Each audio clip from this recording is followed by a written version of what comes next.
আগের ক্লাসে 65 পর্যন্ত পড়েছিলাম। এখন পড়বো আমরা 64 থেকে পড়বো। 64 নম্বর কোশ্চেনটা হচ্ছে এম শক্তি স্তরে সর্বোচ্চ কতটি ইলেকট্রন থাকতে পারে। তো এম শক্তি স্তর, এই এম কিন্তু প্রধান শক্তি স্তর। আমরা জানি যে একটা পরমাণুর নিউক্লিয়াসকে কেন্দ্র করে কতগুলো নির্দিষ্ট অনুমোদিত বৃত্তাকার কক্ষপথ থাকে, যেগুলোকে প্রধান শক্তি স্তর বলা হয়। প্রথম প্রধান শক্তি স্তরকে বলা হয় কে, এবং দ্বিতীয় প্রধান শক্তি স্তরকে বলা হয় এল। এল তৃতীয় প্রধান শক্তি স্তরকে বলা হয় কি এম। তো যখন শক্তি স্তর তৃতীয় হবে তখন কি হবে, সেটা হবে এম হবে কিন্তু। ওকে, এখন কোন শক্তি স্তরে কতগুলো ইলেকট্রন থাকবে সেটা আমরা 2l² সূত্রের সাহায্যে ব্যাখ্যা করতে পারি। আমরা বলছিলাম যে কে শক্তি স্তর হচ্ছে 1, আবার এল শক্তি স্তর হবে 2, আবার এম হলো কত 3। অর্থাৎ এম এর মানটা 3 বলতে এন এর মান 3। তাহলে এখানে যদি আমরা বসায় দিই 2 × 3² তাহলে কত আসে 18। তাহলে তৃতীয় শক্তি স্তরে ইলেকট্রন থাকতে পারে কতটি, 18টি থাকতে পারে। তৃতীয় শক্তি স্তরে ইলেকট্রন থাকতে পারে কতটি, 18টি। এই যে 18টি থাকতে পারে, ঠিক আছে। এর পরবর্তী কোশ্চেন হচ্ছে পরমাণু এন শেলে কয়টি উপশক্তি স্তর থাকে। তো আমরা জানি একটা পরমাণুর প্রধান শক্তি স্তরের আরো কিছু উপশক্তি স্তর আছে।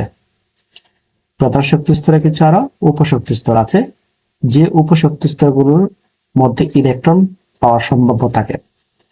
এখন এই যে 4টা প্রধান শক্তি স্তর আমরা দেখলাম, একটা হচ্ছে কে, এল, এম, এন। তো এই 4টা দেখলাম, এই 4টা শক্তি স্তরে আবার কিছু উপশক্তি স্তর আছে। সেই শক্তি স্তরগুলো কি দেখি একটু। এখানে এন হচ্ছে প্রধান শক্তি স্তর। আমরা স্মল এন কে প্রধান শক্তি স্তর প্রকাশ করি, প্রধান শক্তি স্তর হিসাবে প্রকাশ করা হয়। আর এন হচ্ছে উপশক্তি স্তর হিসাবে প্রকাশ করা হয়, উপশক্তি স্তর হিসাবে এল উপশক্তি স্তর। তো আমরা জানি এন ইকুয়াল টু যদি 1 হয় তাহলে প্রথম প্রধান শক্তি স্তর, আর এন ইকুয়াল টু 2 হলে দ্বিতীয় প্রধান শক্তি স্তর, 3 হলে তৃতীয় প্রধান শক্তি স্তর, 4 হলে চতুর্থ প্রধান শক্তি স্তর। এটার নাম ছিল কে, দ্বিতীয় ছিল এল, তৃতীয় ছিল এম, চতুর্থ ছিল এন। এল এর মানটা ডিপেন্ড করে, মানে উপশক্তি স্তর ডিপেন্ড করে শূন্য থেকে n-1 পর্যন্ত, 0 থেকে n-1 পর্যন্ত। এখন আমরা যদি n এর মান 1 বসাই তাহলে l এর মান কত হবে, 0 থেকে n-1 পর্যন্ত। তো এখানে যদি n এর মান 1 বসাই তাহলে 1 - 1 কত, 0 হয়, তো 0 থাকে, তাই না। তাহলে l এর মান কত, 0, সমান 0 হলো। যদি 0 হয় তাহলে এটা হবে s উপশক্তি স্তর। n এর মান যদি 2 হয় তাহলে হবে কি দ্বিতীয় প্রধান শক্তি স্তর। অর্থাৎ n এর মান 1 হলে প্রথম প্রধান শক্তি স্তর, আর এই প্রথম প্রধান শক্তি স্তর উপশক্তি স্তর থাকবে একটা, শুধুমাত্র কি s উপশক্তি স্তর। তো n ইকুয়াল টু কত হবে, 0 থেকে 2 - 1, তাহলে কত আসলো, তাহলে আসলো 0, আর 2 থেকে 1 বাদ দিলে 1। তাহলে এখানে উপশক্তি দুইটা, একটা হচ্ছে s হলো 0, আর 1 হলে কত হবে p। তো দুইটা উপশক্তি স্তর। এবং n ইকুয়াল টু যদি 3 হয়, 3 হলে তাহলে n ইকুয়াল টু কত হবে, 0 থেকে কত, 3 - 1। তাহলে 3 - 1 হলে 2 পর্যন্ত হবে। তাহলে এটা এখানে হবে 0, 1, 2। উপশক্তি স্তর করা 3টা। s হলো, মানে 0 হলো s উপশক্তি স্তর, 1 হলো p, আর 2 হলো কি d। l এর মান যদি 0 হয় তাহলে s উপশক্তি স্তর, l এর মান যদি 1 হয় তাহলে p উপশক্তি স্তর, l এর মান 2 হলে d উপশক্তি স্তর। তো যেহেতু আমাদের কোশ্চেনটা ছিল এখানে n, তাহলে n হলো চতুর্থ শক্তি স্তর। তাহলে চতুর্থ শক্তি স্তর বের করে দেখায়, n ইকুয়াল টু 4 হলে n ইকুয়াল টু কত হবে, 0 থেকে কত পর্যন্ত, 4 - 1 পর্যন্ত। 4 - 1 তার মানে কত, 3 হবে। তাহলে 0 থেকে একদম 3 পর্যন্ত, 1, 2, 3। আমরা আগে বলছিলাম l এর মান 0 হলে s উপশক্তি স্তর, 1 হলে p, আর 2 হলে ডি থ্রি হলে কি এফ হবে, তাহলে এস পি ডি এফ। উপসূত্র করে চারটা। তো দেখি কোশ্চেনটা কি ছিল এখানে। এখানে কোশ্চেনটা ছিল যে এন ইকুয়াল টু 3 হলে, হ্যাঁ না সরি, বরাবর এন সালে কয়টি উপসূত্র স্তর থাকতে পারে? তার উত্তর হবে কি চারটা, এই চারটা। এন ইকুয়াল টু 3 হলে কোন অরবিটালটি অসম্ভব? আমরা এই কোশ্চেনটা এখান থেকে দেখতে পারবো। একটু দেখি এদিকে, এখানে যদি আমরা লিখি এটাকে, এটা লিখবো কি, এটাকে লিখবো যেহেতু 1, তাহলে এটা শুধু 1s হবে। আর এন ইকুয়াল টু 2 হলে এল ইকুয়াল টু কত হবে 0 1 sp, 2s আর কি হবে 2p হবে। কিন্তু দ্বিতীয় শক্তি স্তর 2s, দ্বিতীয় প্রধান শক্তি স্তর হচ্ছে এ, যে 2 2 দ্বিতীয় শক্তি স্তর, দ্বিতীয় প্রধান শক্তি স্তর, আর এগুলো উপশক্তি স্তর। 3 হলে কত হবে 3s 3p, আর এটাকে 3d হবে কিন্তু। আর এটা কি হবে 4s 4p 4d 4f। তাহলে প্রশ্ন ছিল কি, এখানে প্রশ্ন ছিল, এখানে প্রশ্ন ছিল যে এন ইকুয়াল টু 3 হলে কোন অরবিটালি সম্ভব না। তো 3 তে কি কি ছিল? 3 তে ছিল কিন্তু 3p 3s ছিল, 3p ছিল, 3d ছিল, তাই না? তাহলে এখানে কিন্তু 3s আছে রাইট, p রাইট, d ও রাইট, তিনটা আছে, বাট এটা কিন্তু ক্রস, এটা অসম্ভব।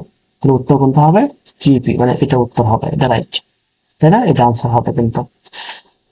কোন অরবিটালটিতে n ইকুয়াল টু 4 হলে এবং n ইকুয়াল টু 2 হলে, তাহলে কোন অরবিটালটিতে n ইকুয়াল টু 4? তাহলে চতুর্থ শক্তি স্তরে যদি আমি দেখি, চতুর্থ শক্তি স্তরে, এখানে চতুর্থ শক্তি স্তরে কি ছিল n ইকুয়াল টু 4, তাহলে n ইকুয়াল টু 2 হলে তাহলে কি হবে শুধুমাত্র 2, তাহলে 4 2 না, তো 2 হলে 0 হলে কত হবে s, 1 হলে p আর 2 হলে d, তাহলে না 4d হবে। তাহলে এটার উত্তরটা কি হবে? এটা এখানে এখানে হবে কোন অরবিটালটিতে n ইকুয়াল টু 4 এবং n ইকুয়াল টু 2 হলে কোনটি সঠিক হবে, তাই না?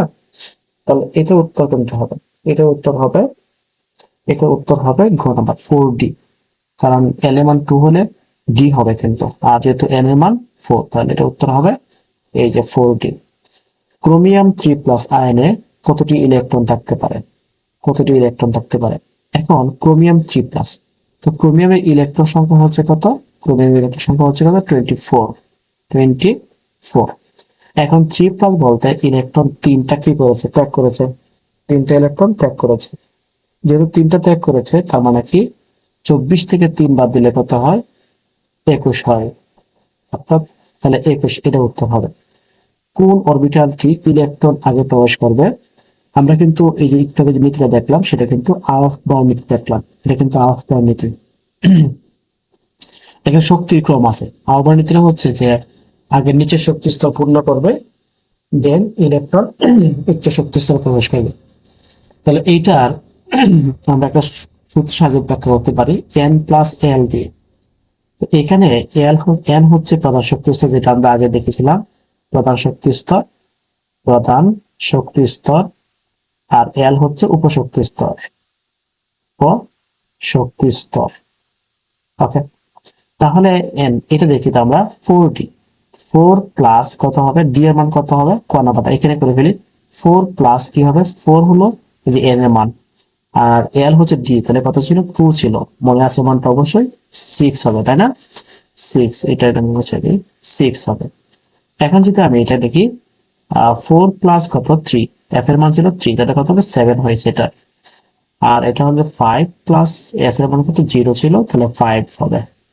আবার এখানে কত ছিল 5 প্লাস কত 1, এটা 6। তাহলে শক্তি কার কম? শক্তি কার কম? যার শক্তি কম ইলেকট্রন তার মধ্যে আগে প্রবেশ করবে। দেখো এটার এই যে 5s এর মান হচ্ছে 5, আর 4d মান হচ্ছে 6, এবং 4f এর মান হচ্ছে 7, 5p এর মান হচ্ছে 6। তার মানে শক্তি হচ্ছে কার কম? 5s এর কম। তাহলে এটা রাইট, মানে এখানে ইলেকট্রন আগে প্রবেশ করবে, তারপরে ওই অন্যান্য মানে উপশক্তি স্তরে ইলেকট্রন যাবে। ভ্যানাডিয়াম মৌলটির n শেলে, ভ্যানাডিয়াম মৌলটির n শেলে কয়টি ইলেকট্রন থাকতে পারে? n শেলে। তা আমরা যদি ইলেকট্রন বিন্যাসটা করি, এটা একটু দেখি, তো এই পাশে ইলেকট্রন বিন্যাস করবো n শেলে ভ্যানাডিয়াম। তো ভ্যানাডিয়াম যে মৌলটা, তার পারমাণবিক সংখ্যা হচ্ছে কত? পারমাণবিক সংখ্যা হচ্ছে 23, মানে 23। তাহলে ভ্যানাডিয়ামের 23 হচ্ছে তার পারমাণবিক সংখ্যা।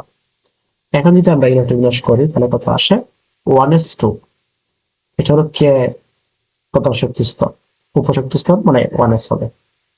আবার হচ্ছে 2s টু 2p কত 6, এটা হচ্ছে l উপশক্তি স্তর। আবার 3s টু 3p কত 6, 3d বসালাম আমি, এটা হচ্ছে তৃতীয় শক্তি স্তর, এটা হচ্ছে n। ওকে, আরটা কিন্তু আছে, সেটা হলো কি 4s, এটা আমি একটু ভেঙে করাচ্ছি। 4s কত হবে 3d, তো 4s কত হবে এখান থেকে, তো 2 আর 2 4 10, 10 আর হচ্ছে এখানে, এখানে হচ্ছে 10 আর দিকে 12, 12 18, এখান থেকে দিলাম, তাহলে কত হইলো, দিকে দেওয়াতে কত হইলো 18 20 হয়ে গেল। তো ইলেকট্রন মোট করা 23টা, দিলাম 3 এখানে। তো এখানে কত হইলো 6 আর 2 8 আর 3 কত 11, তো উত্তর কত আসছে 11 আসছে কিন্তু। অর্থাৎ ভ্যানাডিয়াম কত ইলেকট্রন থাকবে n শেলে, তো এটা ছিল m শেল আর এখানে হলো n শেল। তো এইখানে n শেলে কয়টা ইলেকট্রন আছে, 2টা ইলেকট্রন আছে কিন্তু। আর এই k শেলে কয়টা ইলেকট্রন আছে 2টা, এবং l শেলে কয়টা আছে 8টা আছে। আমি সবগুলো ভেঙে রাখলাম। এখন যদি প্রশ্নটা করছে এখানে ভ্যানাডিয়াম মলিকিউল n শেলে কয়টি ইলেকট্রন থাকতে পারে বা আছে, তো এখানে শুধু n শেলে হচ্ছে কি 4s2 হবে, তো 2টা ইলেকট্রন, তো রাইট হবে কোনটা, রাইট হবে ক। আর যদি বলা হয়তো m শেলে কয়টি ইলেকট্রন থাকে, তাহলে রাইট হইতে কত 11 হইতে কিন্তু। নিম্নের কোন মৌলটি ইলেকট্রন বিন্যাস 2n স্কয়ার সূত্রকে সমর্থন করে না? 2n স্কয়ার সূত্রটা ছিল এরকম, আউপার নীতির একটা গুরুত্বপূর্ণ সূত্র ছিল, আমি তুমি সেট করে দেখছি। এখানে যে সূত্রটা ছিল এরকম, 2n স্কয়ার, যেখানে 2n স্কয়ার, যেখানে n ইকুয়াল টু কত হবে 1, 1 হলে প্রথম প্রধান শক্তি স্তর, 2 হলে দ্বিতীয়, 3 হলে তৃতীয়, 4 হলে কত চতুর্থ। তো প্রথম শক্তি স্তরে থাকে কয়টা, 2টা প্রথম শক্তি স্তরে। ওকে, আর দ্বিতীয় শক্তি স্তরে কয়টা, দ্বিতীয় শক্তি স্তরে হচ্ছে 8টা, তৃতীয় শক্তি স্তরে কয়টা 18টা, 18টা, আর চতুর্থ শক্তি স্তরে হচ্ছে কয়টা 32টা। ওকে, তো আমরা এখন কি করব, আমরা বলবো যে কোন মৌলটা 2s এর সমর্থন করে না। আচ্ছা, ক্লোরিন যেহেতু 10, তো 10 যদি হয়ে থাকে ক্লোরিনের, তাহলে 10 হলে তাহলে 2 আর কত হবে, সরি ক্লোরিনের হচ্ছে 9, 2 আর 7। ওকে, তো আমরা জানি যে প্রথম শক্তি দুইটা মেনে চলছে, এরপর শক্তি স্তরে 8টা 7টা আছে মেনে চলছে। সোডিয়ামের যদি হিসাবটা করি, সোডিয়ামের n হয় 2 8 1, এটা মেনে চলছে। তো প্রথম শক্তি 2টা রাইট, দ্বিতীয় শক্তি 7টা রাইট, তৃতীয় শক্তি 18টা, কিন্তু আমার আছে মাত্র একটা, দিয়ে দিলাম, এটাও মেনে চলছে, 12 স্কয়ারকে মেনে চলছে এটা। এরপর হচ্ছে ক্লোরিন, ক্লোরিন হচ্ছে কত 17, ক্লোরিন 17, দেখি 2 8 8 কত 10, না এখানে এটা ভুল হয়েছে, এখানে 7 হবে, তাহলে এখানে কত হলো 7। দেখি এটা কত শক্তি স্তর 2টা, এরপরে শক্তি স্তর 8টা, এরপরে শক্তি স্তর 18টা, আমার কাছে আছে মাত্র 7টা নেই। এরপরে কত আছে, পটাশিয়াম আছে, পটাশিয়ামের কত 19, 19, তাহলে 2 8 8 1, তো 2 আর 8 কত 10, 18 1 19। কিন্তু এই যে প্রথম শক্তি স্তর, দ্বিতীয় শক্তি স্তর 8টা, ঠিক আছে, তৃতীয় শক্তি স্তরের 18টা থাকার কথা ছিল, বাট দিয়েছে কয়টা 8টা, তার মানে 2n স্কয়ারকে সমর্থন করছে না এই যে পটাশিয়াম। রাইট হবে কোনটা, এই যে রাইট হবে। কোন অরবিটালের শক্তি অপেক্ষাকৃত কম, আমি হিসাবটা করি আগে এইভাবে, 3 যোগ কত হবে, d এর মান 2, কিন্তু আমি লিখে দিই s এর মান ছিল 0, l এর মান 0 হলে s হবে, আবার l এর মান 1 হলে p হবে, অর্থাৎ p এর মান 1, d এর মান কত এভাবে 2 হবে, f এর মান এভাবে কত হবে 3 হবে কিন্তু। তাহলে এখানে কত আসছে, এখানে আসছে 5, আর এখানে কত হবে, এখানে কত হবে, এই মানটা হবে 4, আর p এর মান কত 1, তাহলে কত হলো 5। আবার এখানে কত, এখানে হচ্ছে, এখানে কত, এখানে হচ্ছে 5, 5ই হবে। আর এখানে কত হচ্ছে, এখানে হচ্ছে আহ এখানে কিন্তু 4 আর 3 7, এটা 7 হয়েছে। দেখো একই মান কিন্তু আমরা 3বার পেয়েছি, তাই না, 3টা পেয়েছি একই মান, একই মান। এখন কিন্তু শক্তি কিন্তু এই 3টার সমান, বাট এদের ক্ষেত্রে কিন্তু কম বেশি হবে। যেটা প্রধান শক্তি স্তরের মান কম থাকবে তার শক্তি কম থাকবে। তাহলে প্রধান শক্তি স্তরের মান এখানে 3 আছে, এখানে 4 আছে, এখানে 5 আছে, তবে যদি সিরিয়াল হবে তাহলে কি হবে 3d, তার শক্তি কম হবে। তারপরে 4p শক্তি একটু বেশি হবে, 5s এর শক্তিটা আর একটু বেশি হবে, রাইট হবে কোনটা? ওই 3d। এখন 75 নম্বর কোশ্চেনটা হচ্ছে 1s2 2s2 2p6, এখানে ইলেকট্রন কত? 2 এ 2 4 4 10, 10 আর 2 কত? 12 18, টোটাল ইলেকট্রন হচ্ছে 18। তারপরে এটা হচ্ছে আর্গনের একটা মৌল। এখন বলা হয়েছে যে S2 মাইনাস, মানে S মানে সালফার, সালফারের ইলেকট্রন ছিল কয়টা? 16টা। আর 2 মাইনাস থেকে কি বলেছে, আর ইলেকট্রন দুটা গ্রহণ করছে, তার কত হয়েছে? এটা 2 গ্রহণ করলে কত হবে? 18 হবে। হ্যাঁ, এটা রাইট, কিন্তু এটা রাইট, এই ইলেকট্রনটা সালফারের হয়, আর্গনের হয়। Fe3 plus, Fe3 2 plus, sorry, Fe ছিল কত? 24 কিন্তু। এখন 2 প্লাস বলতে ইলেকট্রন দুটো ত্যাগ করছে, তাহলে আছে কয়টা বলতো? সরি 26 হবে এখানে। তাহলে আছে কয়টা এখানে? 24টা ইলেকট্রন। তার মানে এটা রাইট হবে না, এখানে 18টা হইতে হবে। সালফার তখন রাইট, এটা ক্রস। স্ক্যান্ডিয়ামের ছিল 21, 21 থেকে 3টা প্লাস, মানে 3টা যখন ত্যাগ করছে তাহলে তাকে করে 18টা, এটা কিন্তু ইলেকট্রন বিন্যাস হয়। তাহলে 1 8 3 রাইট। ওকে, ধন্যবাদ সবাই।